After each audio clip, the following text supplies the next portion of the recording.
Welcome back to the Urban Farm. I'm Morgan Winburn, the farm manager for Lynette Zhang's channels.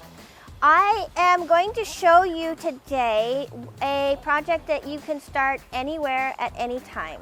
And I want to focus on that. When I started gardening here in the city, I was a little bit lost. I was teaching full-time, I didn't have a lot of time, and I was a new mother and I knew I needed to get my hands in the dirt. So I started bucket gardening. And it's really simple to do that. You can do it on your patio. You can do it in a really small space and start growing your own food. So what you need is a bucket. You can pick these up pretty cheap, but you want a 5-gallon bucket because it has the depth. That's what you mostly need. I used leftover 5-gallon water bottles and just cut the tops off because we had a service and they were never picking them up and I didn't know what to do with them. But you can pick these up for free often from your local deli and bakery as well. So it's a really cheap way to start your garden. The biggest aspect of this is not only the depth, because plants usually need about 1 foot to 1.5 feet for root structure. And what you're going to do first is you're going to drill holes on the bottom. You do want it to be a color. If it's clear, then you can get algae growing in there and other bacteria. So you do need it to be a solid color. You're going to put holes in the bottom, and that's going to allow your water to drain. It seems like you wouldn't want to because then you capture the water and you're saving water, but you don't want to drown your plants. Then what you're going to do is you're going to find rocks. I have some leftover lava rocks here, but it really doesn't matter what rocks you have. The ones you find in your yard, go on a hike. Don't put the pretty ones in here because you're not going to see them, but you're going to get some rocks and you're going to put them in the bottom. These are left over from an aquaponic system that we had. And you're going to want about 2 inches worth of rock. So as you can see here, I don't know if you can see the shadow, but it's about, the rocks are right about here. Then you're going to find yourself a good plant mix. This is a container garden. There's some great plant mixes out there. I tend to go to my local nurseries because I'm a really big advocate of planting with the soil that is in your environment. So what a couple things you're going to look for. There's some elements that are going to help with drainage and also create some water absorption as well. So in this particular brand, this is a local brand of ours. I would go to your local nursery and see what they have, or read the back of your packages and see if it's made in your area. This is a really good mix, and what it has in the mix itself that I'm looking for is there's organic compost because we have nutrients for the plants. It has coconut peat, so you can use peat moss. It's not really that sustainable, but coconut coir and coconut peat moss is, and we can actually see it in the soil here, so we know it's there.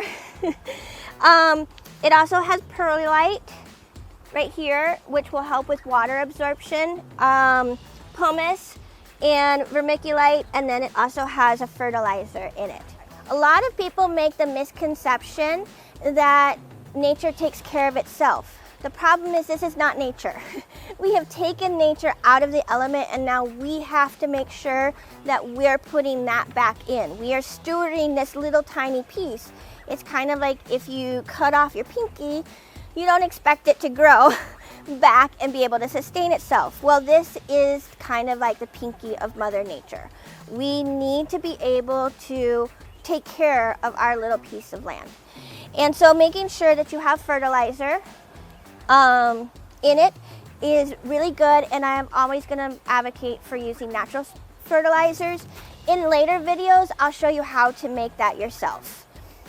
Then what we're going to do is we're going to put that in our pot. It's heavy. If you have mobility issues, it's going to get really heavy, especially if you once you put water in it. So make sure that you have it where you want it to go. So.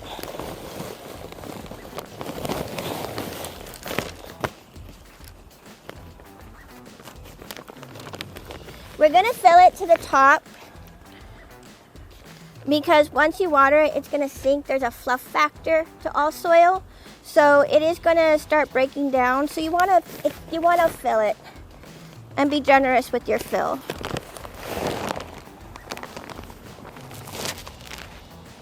Okay. So I have this in here. Now you can plant these pretty densely. If you do plant them densely, just know that you're going to have to fertilize it more often. But you want to give your plant space to grow too. So I have selected for this plotter a tomato, and I am again an advocate of shopping local. These were grown here, the seeds were grown here. It's from a local nursery here. I'm actually going to take the bottom leaves off of this tomato because you can grow tomatoes really deeply, and wherever you plant it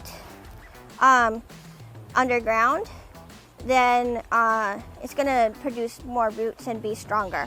Not all plants are that way. Usually wherever the root ball is, that's where you want to plant it. So check with your plants and see what they want. Then we just dig in. We get all those happy hormones from the dirt.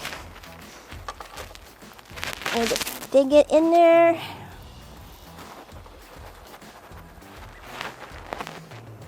There we go.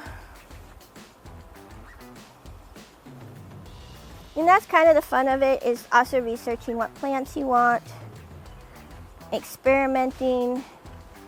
I've grown cucumbers, peppers, all my herbs. At one point, my whole entire front yard was 5-gallon buckets because we were renting and couldn't put in a garden, but I wanted a garden. So we just do that. And then for tomatoes, a great companion plant that goes with that is basil. Some people will make a salsa garden out of it and put some cilantro in there. Others will put peppers in a different bucket because that's kind of your main plant. And then I'm just going to divide this up, this basil plant, a little bit and put it on the edge. So when it grows up, it grows down and the tomato grows tall. A little bit away from the edge, but on the end. I'm planting these a little bit deeper too because they're a little tall, stringy.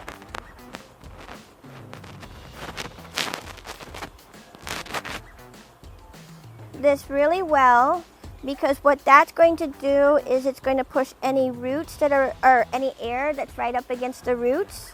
That's going to push out that, which will put your plants in shock sometimes. So I'm going to water that really well, and there you go. I have my square foot garden that I can bring with me, take me anywhere that I need to go and learn and experiment with. So now your plants are ready to go. Now, just to be a little bit prepared, you are going to have to fertilize this at least once a month because, again, we've taken nature out of its form and it can't do it itself.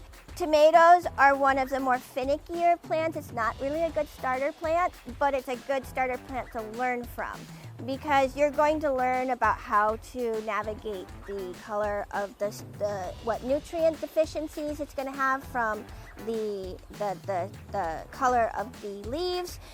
You're going to, if you overwater it, you're going to know. If you underwater it, you're going to know. So it's not necessarily a really good plant to start with if you know that you're going to probably torture it a little bit as you're learning in your process, but it is a good starter plant for that way. The basil is going to be good. So if the tomato dies, you didn't do anything wrong. They're kind of divas of the garden world. So one of the things is it is going to need to be fed, and I like to use fish emulsion. You don't have to buy it this big. You're not going to use this all up. This is what we use on the farm. And we still don't use all of this in a year. You're going to take a tiny amount and dilute it as per the directions on the back, and then you're going to water your plants with it.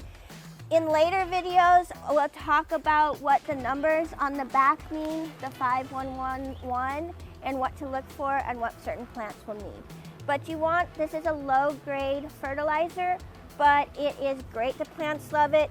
It is fish emulsion, so it smells horrible, and you'll probably attract some neighborhood cats for a while, but this is one of the best natural fertilizers that you can get. For more tips on how to start your garden, no matter where you're at, please stay tuned. At the first of the month, we'll be doing these gardening tips to get you started on learning how to be self-sufficient.